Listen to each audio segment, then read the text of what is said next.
말씀 보겠습니다. 잠언 21장 10절 말씀입니다. 같이 읽겠습니다. 악인의 마음은 남의 재앙을 원하나니 그 이웃도 그 앞에서 은혜를 입지 못하느니라. 아멘. 잠언 21장 10절 남의 재앙을 열망하는 자들에게 라는 제목으로 말씀 보도록 하겠습니다. 신자는 이웃의 성공과 기쁨을 위하여 자기 인생을 드리는 자입니다. 왜요? 예수 그리스도께서 명령하셨고 친히 그 모범을 보이셨기 때문입니다. 오늘 본문을 통해서 이에 대해 함께 살펴보도록 하겠습니다. 오늘 잠언 기자는 악인의 마음은 남의 재앙을 원한다고 말하면서 그 이웃도 그 앞에서 은혜를 입지 못한다고 말합니다.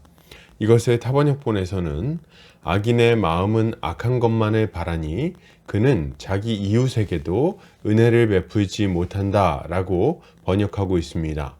본문은 남의 재앙을 바라는 악인의 마음과 은혜를 베풀지 않는 그의 태도를 비판하고 있어요.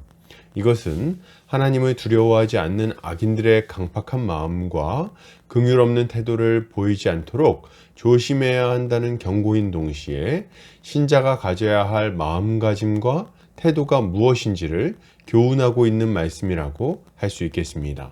먼저 본문은 악인의 마음은 남의 재앙을 원한다고 말합니다. 여기서 원한다는 아바라는 단어가 사용되었는데 이 단어는 바라다, 소원하다, 열망하다 등의 의미를 가지고 있습니다. 그러니까 악인들은 다른 사람들이 잘 안 되는 것을 기뻐하고 그것을 간절히 바란다고 말하고 있는 거예요.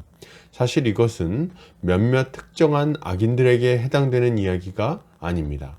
여기서 악인들은 하나님을 경외하지 않는 모든 사람을 포함한다고 말할 수 있습니다. 사람들은 누군가 일이 잘 풀린다는 소식보다 누군가 일이 잘 안 풀린다는 소식을 들을 때 더 관심을 가지고 좋아합니다. 그리고 성공한 누군가가 그 높은 자리에서 떨어졌다는 소식을 들으면 은근히 그것을 기뻐하는 모습을 보이는 거죠. 이것은 참 이상한 이야기입니다. 좋은 소식에 기뻐하고 나쁜 소식에 슬퍼하는 것이 자연스러운 것인데 그렇지 않다는 말이기 때문이죠. 심지어 가까운 친척이나 이웃의 어려움을 듣고도 속으로 기뻐한다는 말인데 참 이상한 반응 아닙니까? 그런데 우리는 실제로 그렇다는 것을 경험적으로 알고 있습니다. 아니, 도대체 사람들은 왜 이렇게 이상한 마음을 먹는 걸까요? 왜 이웃의 성공에 분노하고 왜 이웃의 실패에 즐거워하는 것입니까? 그 이유는 분명합니다. 우리의 타락한 본성이 이웃의 성공보다는 이웃의 실패를 기뻐하기 때문입니다. 우리의 타락한 본성은 이웃의 좋은 소식을 들을 때 시기하고 질투합니다. 이웃과 안 좋은 관계에 있어서 이웃의 불행을 즐거워한다고 생각하면 그것은 오산이에요. 이것은 관계의 문제가 아니라 인간 내면에 자리한 죄성의 문제이기 때문입니다. 가인이 아벨을 죽인 것을 주목해서 봐야 됩니다. 아벨은 잘못하지 않았습니다. 하나님께 칭찬을 받았을 뿐이죠. 형님에게 대들었다든지 형님의 실패를 비웃었다든지 그런 이야기가 성경에 나오지 않습니다.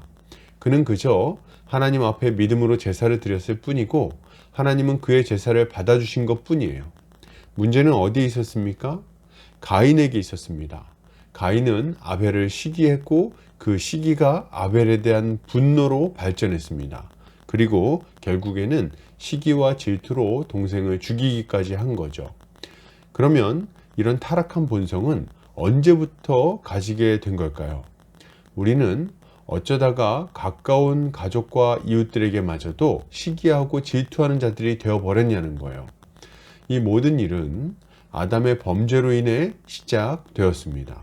아담이 선악과를 따먹는 순간 그는 하나님과의 관계가 깨지게 되었고 바로 그 순간에 사람과 사람 사이의 연합도 완전히 깨지고 말았어요. 사람은 더 이상 이웃을 나와 한 몸이라고 여기지 않게 되었습니다.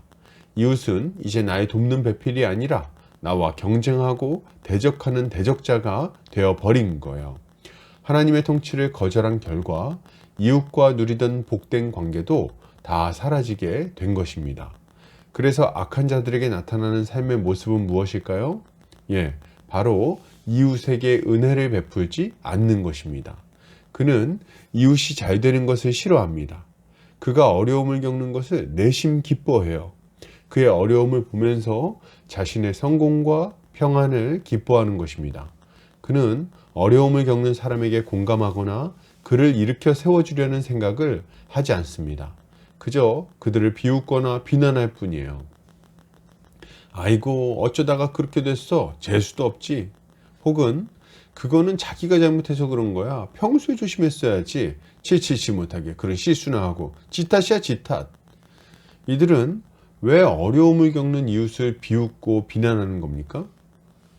그렇게 함으로써 자신의 평안함을 확인하고 자신의 능력과 부지런함, 성공을 자랑하면서 저열한 기쁨을 누리는 거예요.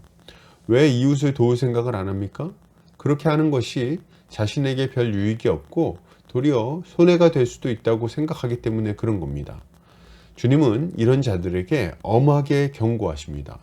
그러나 화 있을진저 너희 부요한 자여, 너희는 너희의 위로를 이미 받았도다. 화 있을진저 너희 지금 배부른 자여, 너희는 주리리로다. 화 있을진저 너희 지금 웃는 자여, 너희가 애통하며 울리로다. 여러분, 이것을 생각할 때 신자가 가져야 할 마땅한 마음과 태도는 무엇일까요? 먼저는 우리의 본성이 예수 그리스도 안에서 변화되었다는 것을 믿어야 되겠습니다. 우리는 이웃을 시기하고 질투하는 악한 본성에서 벗어난 자들이에요. 예수를 믿고 거듭나는 순간 우리는 완전히 새로운 피조물이 되었기 때문입니다. 우리의 본성은 바뀌었습니다. 이웃의 실패를 기뻐하지 않고 이웃과 함께 우는 자로 바뀌었어요. 이웃의 성공을 시기하지 않고 함께 웃고 즐거워하는 자로 바뀌었습니다. 이웃을 진정 내 몸과 같이 사랑하는 자로 바뀌었다는 말이에요. 이것이 우리 안에 자리한 새 사람의 모습입니다. 이전의 악한 옛사람은 죽어버렸습니다. 우리는 이것을 믿음으로 받아들여서 그런 비틀린 마음이 찾아올 때 그것을 부인해야 하는 거예요. 다음으로 우리가 해야 할 일은 우리를 위하여 기꺼이 십자가를 짊어지신 그리스도를 본받아서 적극적으로 이웃을 돕는 것입니다. 몸을 움직여야 되겠어요. 걱정하는 말을 멈추고 지갑을 열어야 되겠습니다. 핀잔 주는 말을 멈추고 넘어진 사람을 일으켜 줘야 되겠어요. 그의 어려움에 동참해서 손을 잡아주는 것이야말로 우리의 새 본성이 힘을 얻게 하는 방법인 겁니다. 죽어버린 옛 본성에게 속아서 이웃의 실패를 이야기거리로 삼는 어리석은 모습을 버리시기 바랍니다. 이웃의 성공을 질투하면서 그가 굴러떨어지기를 기대하고 앉아있는 그 비루한 모습을 버리시기 바랍니다. 우리의 옛 본성은 이미 죽어버렸어요. 새 본성으로 살아갑시다. 이것이 신자에게 합당한 모습입니다. 결론을 드립니다. 여러분, 이웃의 재앙을 기다리던 옛삶을 청산합시다. 그리고 이웃의 성공을 위해 뛰어드는 새 삶을 살아갑시다. 이것이 우리를 위해 인생을 들이신 예수 그리스도를 따르는 모습입니다. 오늘도 주님의 지혜로 승리하는 성도님들 되시기를 주의 이름으로 축복합니다.